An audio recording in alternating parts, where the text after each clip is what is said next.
Hey, everybody, and welcome back to For the Booze. For the Booze. For the Booze. For the Booze. The Booze. The Booze.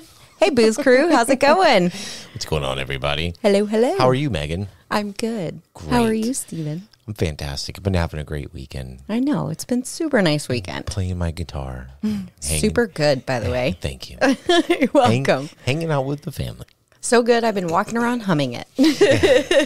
Too bad I've been sick. Yes, unfortunately. So was one of the kids, but whatever. Oh, so bad. So bad. It's very gross. But we have a good show coming up this time because we're going to go back to the city where we met. Yes. And we're going to check out a new location. But before we do that, I have a listener story. Yay. This is going to be a little different. This isn't a technical paranormal story. Either way. This is a kind of weird story, but from a super cool ex-New York police officer named Vic Ferrari. Yes, that is his real name. Vic Ferrari. I love it. Super duper cool. So we're going to hear from Mr. Vic. Take it away, my friend. I'm retired New York City police detective turned author Vic Ferrari, and on this week's episode of For the Booze podcast, I'd like to tell my experience of going to the morgue early in my NYPD career. So it's about 1987. Our instructor informs us the following morning we're going down to the morgue. And we're all excited because I had been in biology class, but I'd never been to a morgue before. So the day of, we go down there, and before we go into Bellevue Hospital, which houses one of the largest morgues in New York City, our instructor hands out Vic's menthol rub, which we all put a little bit of smear on our finger and rubbed it under our nose to mask the putrid smell of death. Walking into Bellevue's morgue, nothing on television could prepare me for it. So on television, you see like one or two slabs and one medical examiner going over something with a clipboard. It's not like that. It looked like a Jiffy Lube with multiple slabs, with multiple MEs performing multiple autopsies with the putrid smell of death hanging over you. Between each slab was a produce scale suspended from the ceiling where when they would take organs out, they would weigh them in this thing and make note of it. The thing that got me was being behind the scenes in a morgue. I had been to wakes and funerals, but I had never seen anything like this. When they're performing an autopsy, what they do is they use the same tool used to cut muffler pipe at like your local Midas, and they saw the back of your skull from ear to ear, and then they pull the top of your face off basically and pull your brain out and weigh it in that produce scale and make note of it. Several of my colleagues almost passed out just between the smell and just seeing the horrors that what goes on behind the scenes at a morgue. There was in New York City, there's over 9 million people there, so you have a lot of suspicious deaths and you have a lot of homeless people that just drop dead in the street. So Bellevue is always filled to capacity with dead people needing an autopsy. Another thing that I was taken back was when they do an autopsy, when they sew these people back up, they sew them up with this thick cord. It almost looks like a rope holding the body together. If a funeral home doesn't pick the person up, they go to a Potter's Field, which is an island. It's called Hart's Island, which is in between the Bronx and Queens, where there's hundreds of thousands of people that have been buried there since like the 1800s.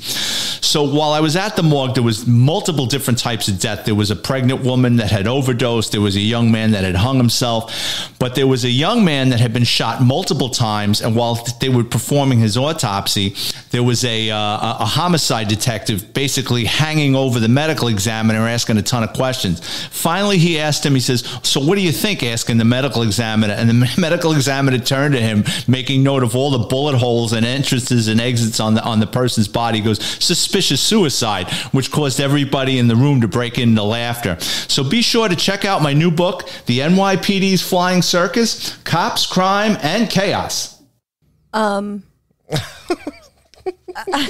Vic, so many things wrapped up in that. Look, this man can tell a story. Hopefully, we were talking.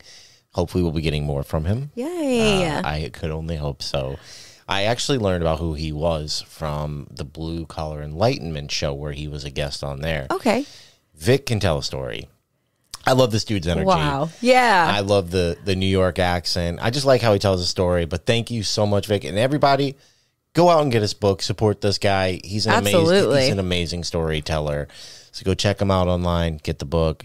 You're going to love it. But can I just say, when he said the words Vicks Vapor Rub before they even walked in, I knew what it was for. Of course, you have to know what it's for. But it sounded even worse when he said what it was for. It's pretty gnarly. Oh my God. But anyways, on to our show now. Yes. And this week, we're traveling to this. I don't even know what to call it. All I have are derogatory terms for this place.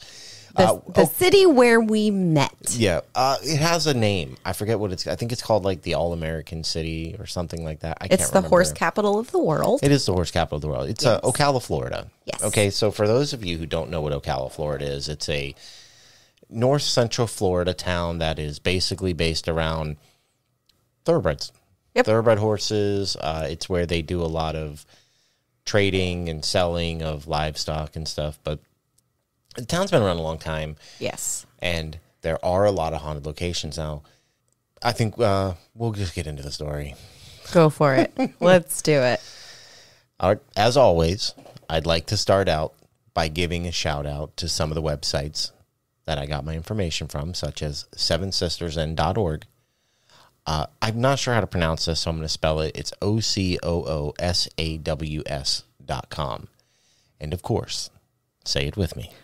Wikipedia.com. The great and powerful. Now, most of our listeners have heard me mention from time to time that I'm originally from Massachusetts. But as a very young child, just 4 years old, my family moved to Florida. My stepfather had taken a job with a dairy company that required us to move to a small town named Ocala. While having most of my family in Massachusetts and moving back and forth a fair bit, I lived half of, if not most of my life in this town. And while it is a bustling city today, in 1984, this wasn't the story. And being a small town, everybody knows everybody. And everybody knew about the haunted locations. And not far across town, in the historic district, was a medium-sized house, beautiful and old, that would be known as the Seven Sisters Inn. Mm-hmm. Ocala is located near what is thought to have been the site of Ocala or Ocali, a major Timucua village and chiefdom recorded in the 16th century.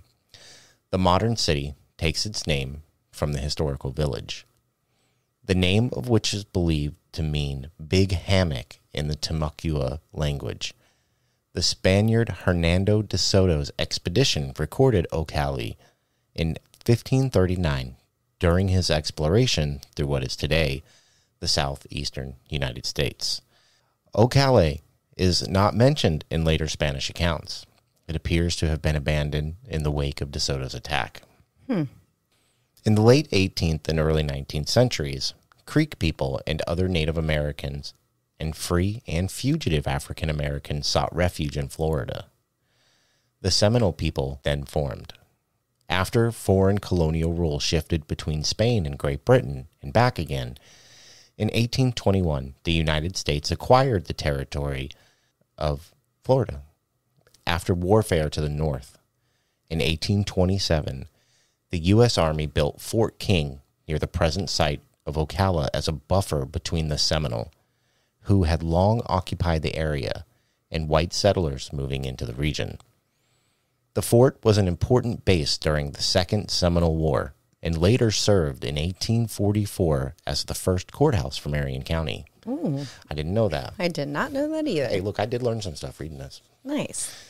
The modern city of Ocala, which was established in 1849, developed around the fort site.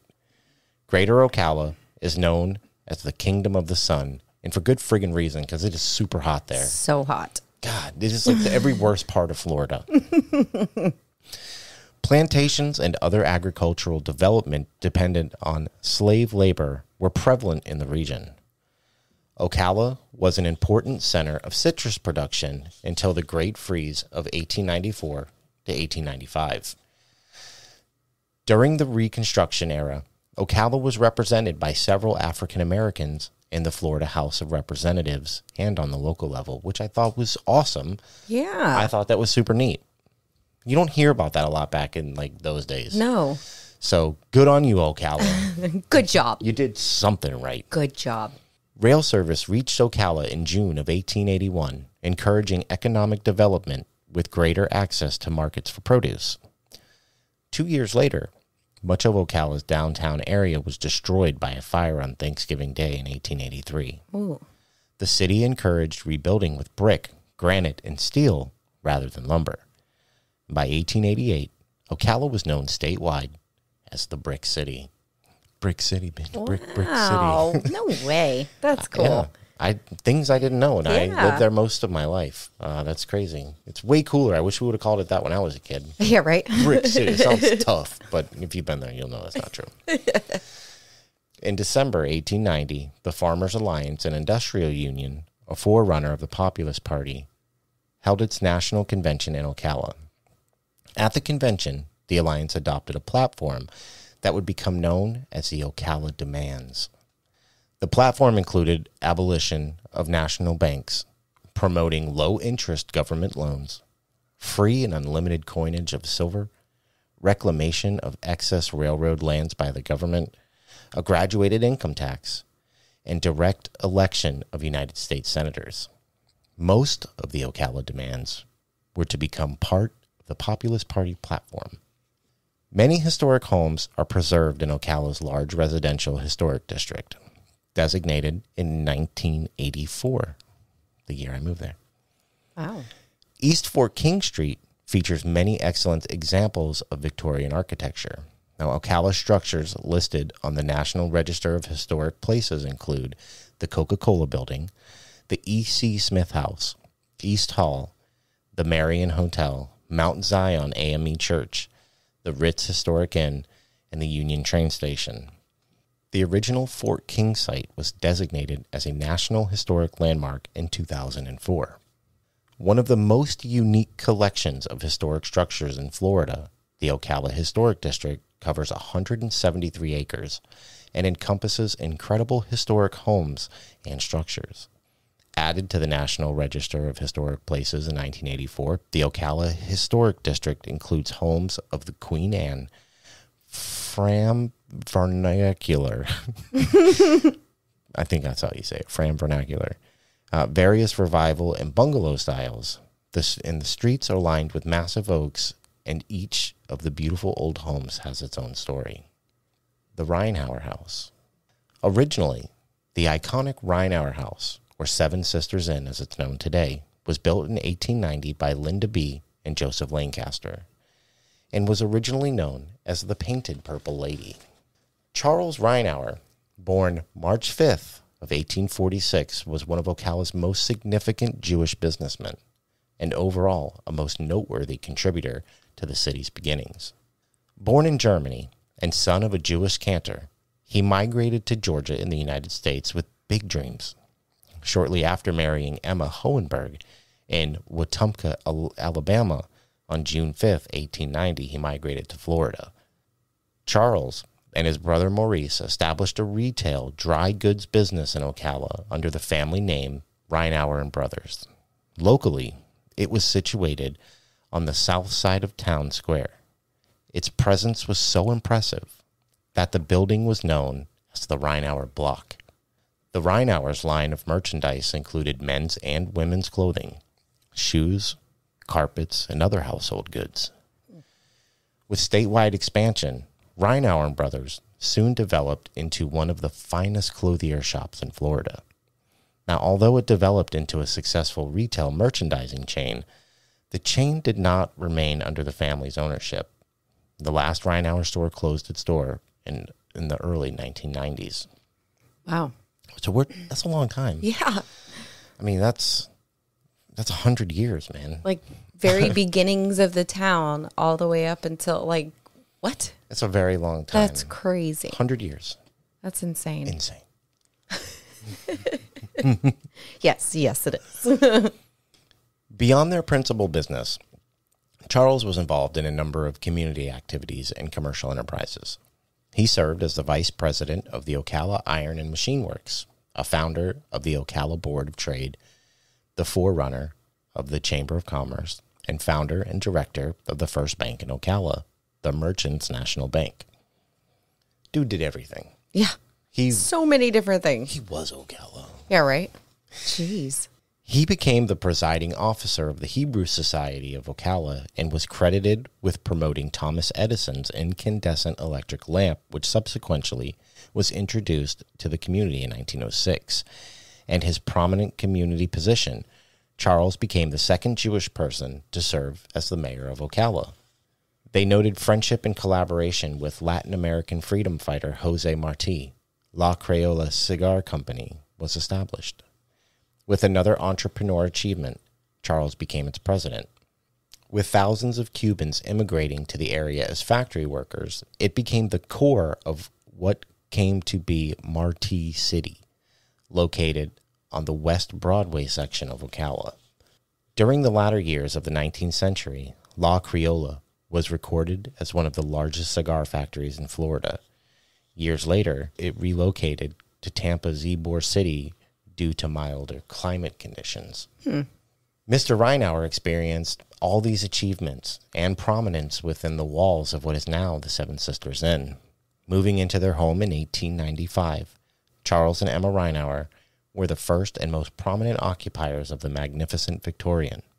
Mr. Rheinhauer remained there until his death on May 18, 1925, at the ripe old age of 79. And Emma survived Charles by nearly 17 years and died at the age of 74 on May 7th of 1942. They're both buried locally in the only Jewish cemetery in Ocala, the Temple Beth Shalom Cemetery located north of downtown. The inn was converted to many different uses over the next 50 years. Eventually, it was purchased and restored to its original greatness, plus some. The owners, being international cargo airline pilots, embellished the inn with amazing antiques and artifacts from all over the world, including Europe and Indonesia. Imagine sleeping in a suite that is throned with doors from a demolished temple in Bali that are over 400 years old. Wow. Wow. Although the first and foremost beauty of the Seven Sisters Inn is the incredible historic ambience, furnishings, international aged artifacts, and spa-like features, the spirited light and resonance cannot be ignored. Claimed by many to be the most haunted inn in all of Florida, there is no doubt that the beautifully appointed and historical Seven Sisters Inn is very special. The Seven Sisters Inn has had many stories over the years. Featured on Sci-Fi's Ghost Hunters episode in October of 2008, this inn has experienced much activity that clearly validates the known seven spirits that have never checked out of the inn, including the two of the original inhabitants that lived in the Gothic Victorian for over 50 years, Emma and Charles Rheinhauer.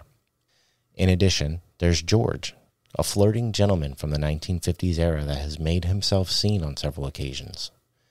3 children provide activity that is playful, but incredibly noticeable and beyond coincidence. Never has a guest been spooked into an early checkout from the inn, because the spirits do protect and watch the inn with much care.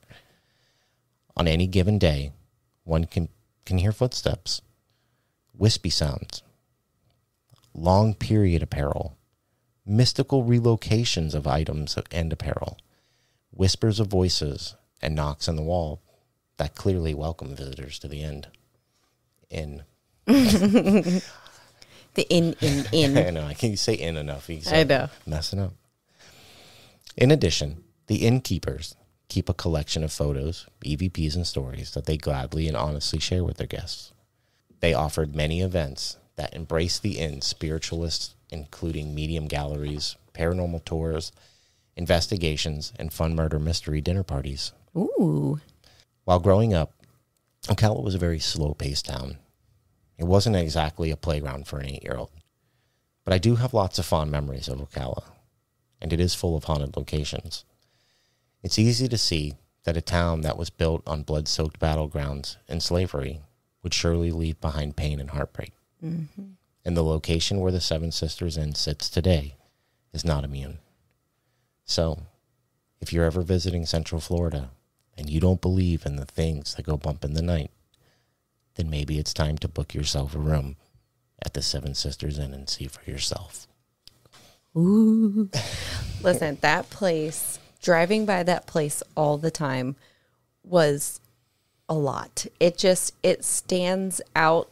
Most of the downtown historic homes are on like this kind of a side street, I guess, that runs parallel to the main street that runs that's really through just the town. But that's what you saw, because you were there for a while, but you only lived there for a few years. The historic district actually goes way back. Yeah. It goes from what you're talking about is 4 King Street. Mm-hmm. And then it goes streets and streets over. We just never went back into the back area where all the houses were. We kind of stayed up in like where the businesses were. Yeah, the square. Yeah, the square. The downtown And I'm pretty areas. sure that big storefront where you used to work, Yes. I'm pretty sure that whole little area used to be Rheinhauer Brothers.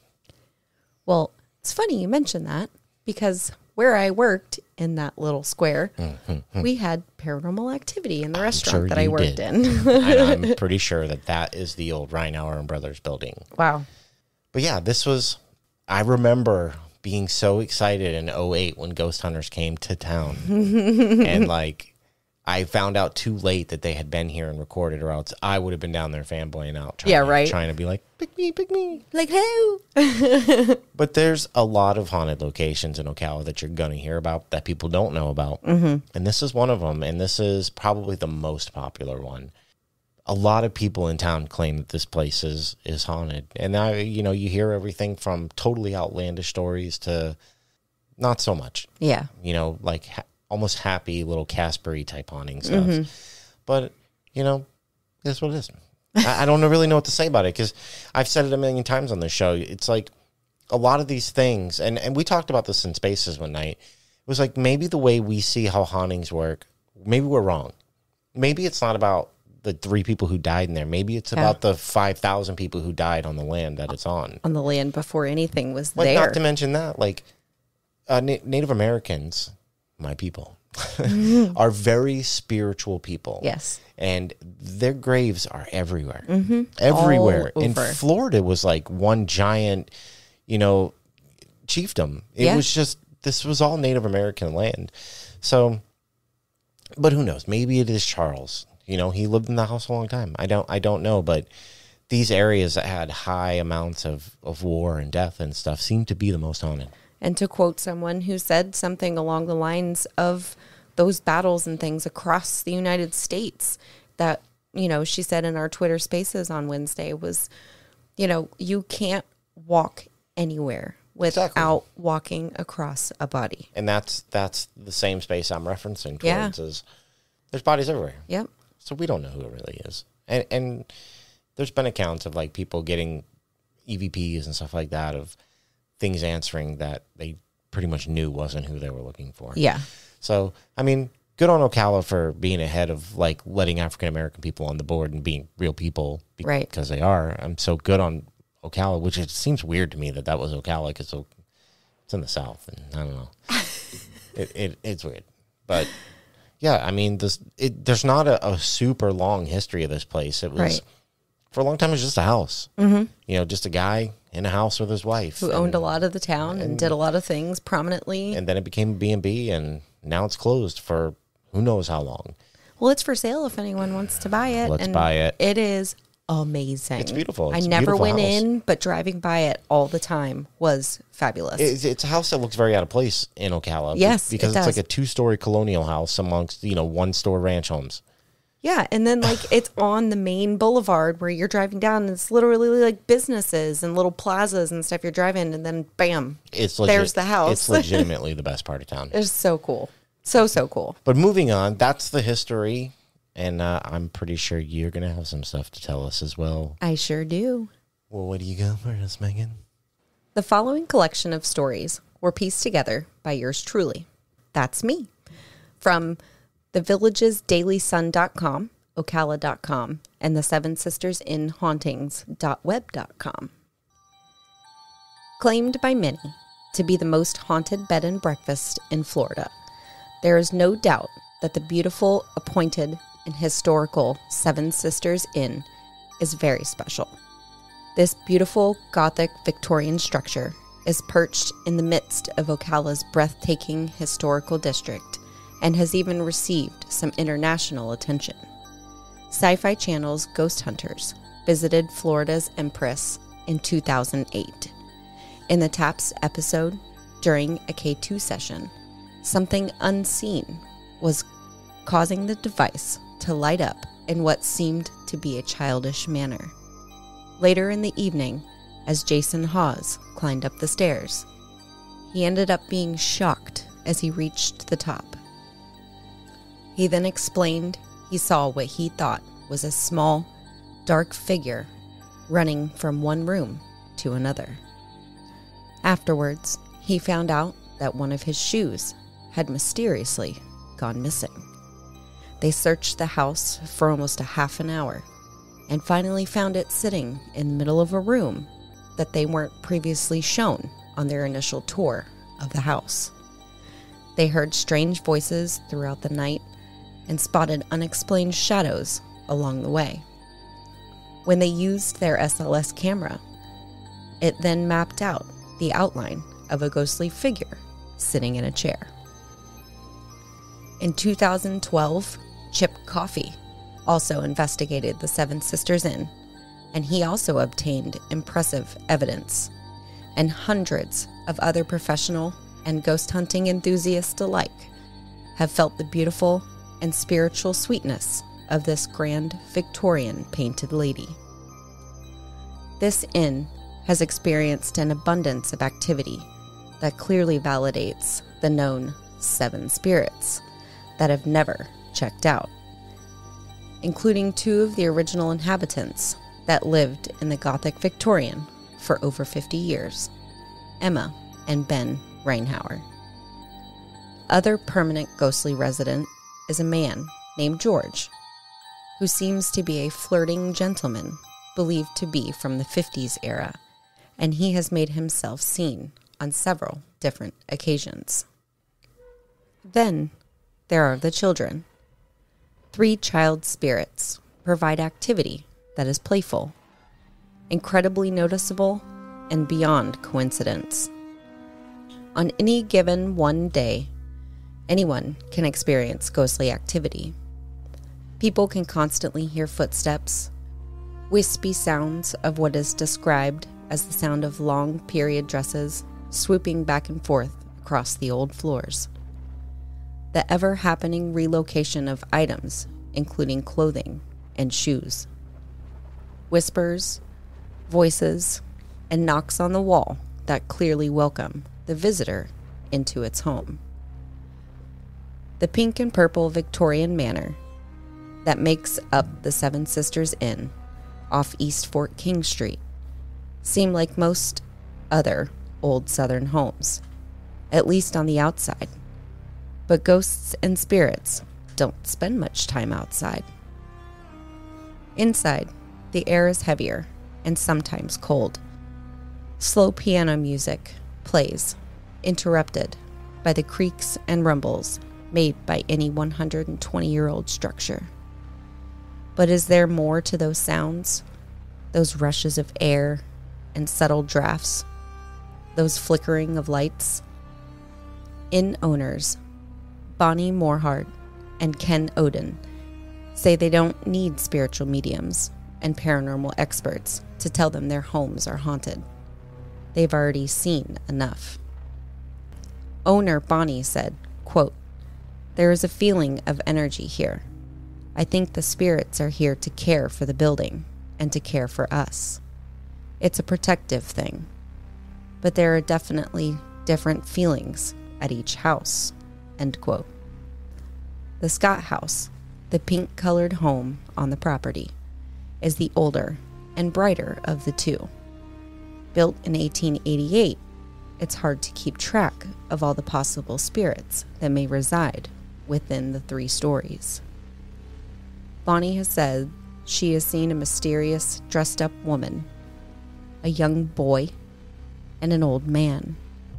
Guests at the lodge have told her about a woman wearing white passing through doors and closets and checking them out in the bathroom. Then there are the little things, She has also heard a few shouts, countless footsteps on the old wood floors, and the slamming of more than one door. She has moved an end table because she said a ghost kept tipping it over. Bonnie said, quote, I had this table in the loft and it got overturned and broken 3 times. I finally just put it in another room. Clearly, whoever is there didn't like it. End quote.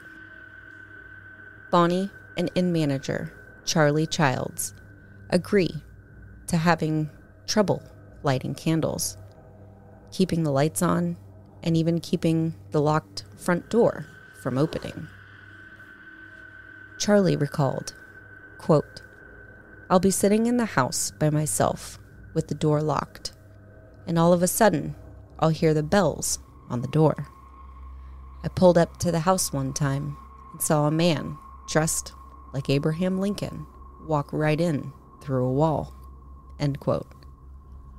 One of the alleged spirits may have even saved Charlie's life.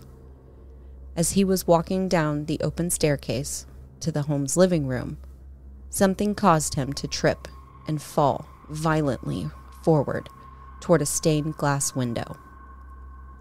He said, quote, I was falling head first, but something grabbed me with 2 hands. Then I was about to fall right on the coffee table, and someone held me up. End quote. Bonnie says the ghosts can be playful too. Like they move furniture, flip lights on and off, or just move some items to another room. One day, as she was in the 3rd floor loft, she looked around and found the book, Lady of the Lake, that belonged in a downstairs bedroom. She then turned to Charles and said, quote, That's supposed to be in Sylvia's room. End quote. Charles answered back, quote, Well, it wasn't here yesterday when I was up here. End quote. As playful and helpful as the spirits in the pink house may be, the same does not apply to the purple home next door. Built in 1892, the home's bedrooms have been outfitted with decor from across the world. Rooms pay tribute to France, China, Egypt, and India, countries diverse enough to bring with them a clash of spirits. Bonnie said, quote, You will hear fighting and arguing in these rooms. End quote. It's not the environment Charles prefers. He works the day shift and tries to stay away from the purple home at all costs. He said, quote, I don't like being here at night. When I walk into the other house, it's like walking into my mom's house. But this one is darker. End quote. To sum it all up, Bonnie says, quote, We've experienced a lot of spiritual activity. We wanted to put the house together from all the countries that we've traveled to that were fun. Old houses have an energy, their own life. People who have lived here are connected to it. We did research, and I couldn't find anyone who had died. I don't think it's the house that's haunted. I think it's the property it sits on. It's nothing harmful, more playful. End quote. The innkeepers at Seven Sisters Inn keep a collection of photos, EVPs, and stories that they gladly share with all of their guests and encourage them to experience the gracious spirits just like they do. Never has a guest been spooked into an early checkout from the inn because the spirits that reside here radiate the feeling of protection and continuously prove they watch over the property with immense amounts of care, grace, and light. Spooky. Sweet. I really liked Chip Coffey went there? Yeah, man. I didn't know that. I read that. I was like, ooh, I was so excited. How did I not know that? I don't know. I knew all about Ghost Hunters. He went in 2012, so it was a few years after I wonder Ghost if it Hunters. was like a TV thing. I don't know. I gotta find it. I'm not sure because I kind of looked like Chip Coffey, Seven Sisters in it. I really couldn't find much. You gotta give me a second. So, but I did want to share in doing my research on one of the Seven Sisters Inn websites. They do some of their own ghost investigations. Mm-hmm. And I wanted to play some EVPs that I found on their website. And this is just from their quick investigations. And I'll play them. And then I'll read the little breakdown of what it is in case it's hard to hear.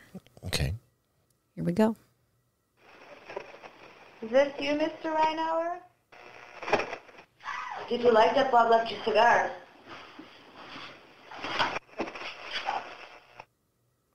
Oh, I can definitely hear a voice underneath, like after them, kind of coming through the static. So it says, following a wheezing screech, that was no one. That wasn't them? No. I definitely heard that, but I thought... At the very beginning, Yeah, I heard that. It said, is that you, Mr. Rheinhauer? And then the other lady asked, did you like that? Bob left you a cigar. And that's when I heard a voice. And the answer said, smoked it. Smoked it. Smoked it. Roll it, light it, smoke it. Stop it. Oh, okay. Here's the next one. Okay. Mr. Rheinhauer, is it your cigar smoke we smell in here? Oh, shit. Yeah, what did he say? Yes, it is. Yes, Yes, it is. it is. That's exactly what he said. Play it again. Play that again. Okay. Mr. Rheinhauer, is it your cigar smoke we smell in here? Oh, I can hear it. Yeah. Oh, yeah, for sure. Yes, it is. He says It was like quickly. It was a country sound. Yes, it is. Yeah. I know. I thought that one was super cool. Yeah, I was like, ooh. Mm-hmm. They were both good, but that one was real good. And then the last one. This one's a little harder to hear. All right, let me see how good my ears are. Hurt here? Did Charles Rheinhauer, did you die here? Did you die in this house? I don't know if I heard anything. Okay. Okay. Let's try it again. Okay. Do it again. One more time.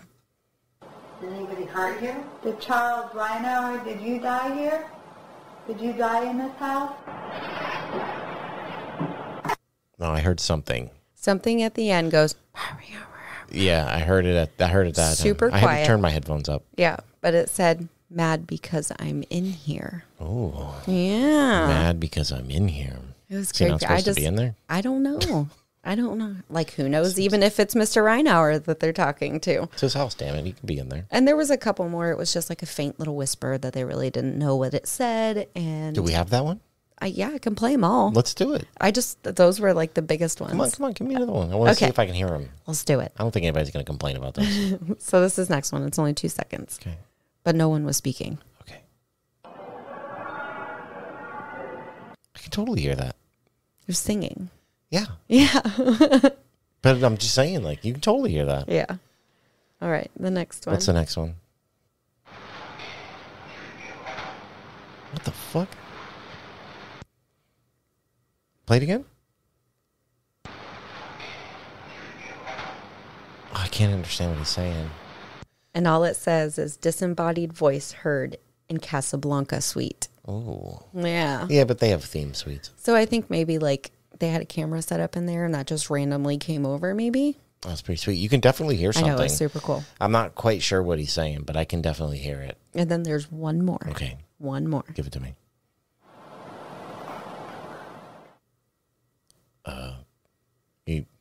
I didn't hear anything. It just says whisper. So All right. Go. Okay.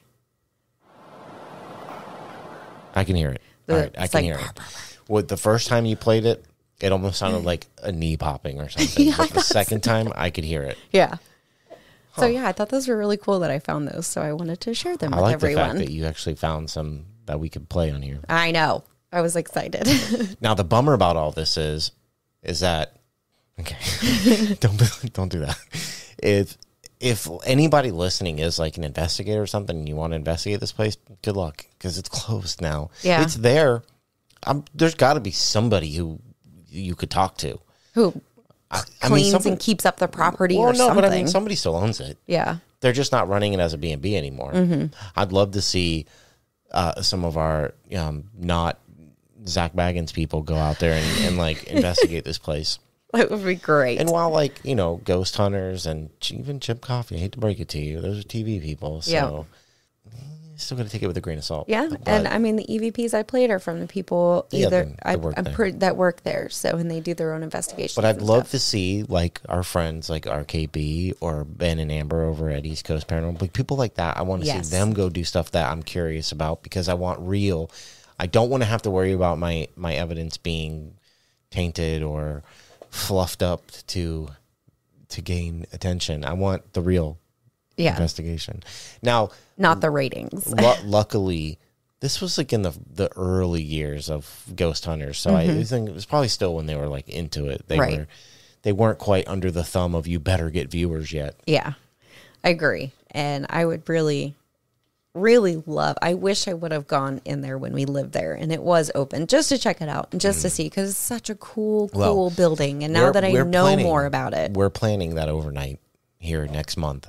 And it was the first place I looked. I was going to try to rent us a room there, but it's closed. It's closed, which is weird because they still have their booking website open. I saw that, but it does say closed. It does say closed. So sad. But we're going to cover the Ritz also at some point. We're going to do a few places there. I also, because I grew up there, I know of a house with a pretty dark history that still stands to this day. And people keep buying it and trying to renovate it, and they just never do it. Ooh. And they end up selling it and moving on because they don't want anything to do with it. And I broke into this house as a young man and played the Ouija board upstairs, and it told me some things that I didn't like, and I had to run out of the house. That's because you're not supposed to play with Ouija boards. It's a sketchy house. I'll show you pictures of it. I will not. Absolutely not. For such a small little town, there's a lot of stuff there, and Seven Sisters Inn is a pretty well known one for the area. I mean, it's not like everybody in the paranormal world knows this place, I'm sure. Now, I moved there randomly. Oh, interesting. Yeah. Well, I lived where we live now for a really long time. Yeah. And I needed to leave and get away from people and things, Get rid of the stress in your life. It wasn't Malibu's, I promise you that. You needed a companion. But the Seven Sisters Inn was one of the first places I heard of and heard about when I moved there. And so I've always had a little keen interest on it. Mm-hmm. There's lots of cool places in the area. So you'll be hearing more of Ocala, Florida. The illustrious Ocala. Illustrious. Laughable. All right. So I've told my story and you've told yours. I think we're going to have to get to a certain point in this show where we do some question asking. The question? The question. The question. The question. Is it real? Well, thanks for asking, other Steve. Oh my God. Gets you every time. Oh, it does. Well, what do you think? What do you think about this place? I think it is. I do. But I think a lot more can be done with it, because it's not one of those like big, huge played up places, and it's really just the people who own it and work there, and they're just like being real and being honest. They're not like, oh my gosh, we have a poltergeist or anything. Like, they're really like, they're here to just protect the place, and like we see and hear things, and then that's it. So it's not like this big, huge thing. So yeah, I do. What about you? I think I also do. Okay. And the only reason is because I was going to say no, but I mean, I agree with you. The fact that they have hard evidence that they post for everybody to see. Yep. And they're very into like being like, look what we got. And you go in there. There's photo galleries online if you ever want to go look. The fact that it's knowingly been haunted or having activity since at least 2008, right? Because that's the first nationally documented part Yep. was Ghost Hunters in 2008. So for, how long is that? I don't know, 16 years, something like that. 17, 18 years. I don't know. It's been a long time. But they've never stepped it up into like, well, like you said, we got poltergeists and demons and all kinds of shit. And actually, somebody put a story out online about running into what was it? It was a fleshless old lady. Yeah, something just outlandish. And the Seven Sisters called them out for being bullshit. They did. I went on there and I thought about using the story. I read it and I was like, oh, that's a cool story. I mean, it was a lot. But as soon as I scrolled down to the end of the webpage, there was the comment section. And the very first comment section basically said, we own it, we work there, and this is crap.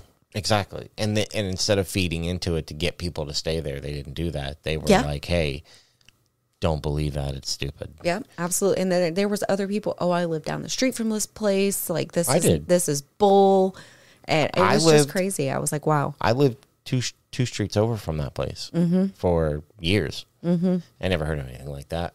So, but the fact that they were willing to call somebody out for something like that lends them even more credibility. I agree. You know, because they could have just went off the deep end with that. And like, yeah, we have this, and it crawled out of the bathtub or something. I don't know. So, yes, I believe it is to a certain extent haunted. At least it has activities. So, yeah, anybody out there who's interested, try to find the owners and go investigate it and let us know. That'd be great. We'll meet you out there. If you get in there, we'll come with you. It's only a short drive away for us. 2 hours, only 2 hours. Yep. And shit, my family's there anyway, so could double up the trip. Yes, that is very true. I would love to go. That would be super neat. We'll have to drive. Maybe we'll drive by there while we're down there and take some pictures. Yeah, and absolutely. We'll post them up on the For the Booze so everybody can see what it looks like. Post them up on the interwebs. For the Booze Cruise. We'll definitely do that. Absolutely, we'll do that. Everybody can get a look at it. Well, I think this is going to bring us about to the end of the show here. I do too. So where can they reach you? Reach me or us or both. You know what I mean. All the above. On if you want to give out your personal email, go for it. No, definitely don't. For the Booze _podcast on Instagram, and our email if you'd want to send in a story or a listener suggestion. Wait. For the Booze _podcast on Instagram. Yeah. What you said. Oh, my bad. They knew what I meant. It's fine. It's fine. And our email, if you want to send us anything, is forthebooze12@gmail.com. For sure. We are For the Booze on the Twitter. We are For the Booze on YouTube, if that's how you choose to listen to us. I don't suggest it unless you want to listen to every show in 15-minute sections. Some of them are even 10. You just never know. Spreaker does it. We don't. It's weird. Hey, but if you guys are actually interested in like a video and would maybe want to see us podcasting, so maybe you could watch the version of it rather than listen, hit us up, let us know. I mean, I'm not against it. Yeah. I mean, we could do like a Twitch stream or a YouTube live or something. Yeah. Something like that.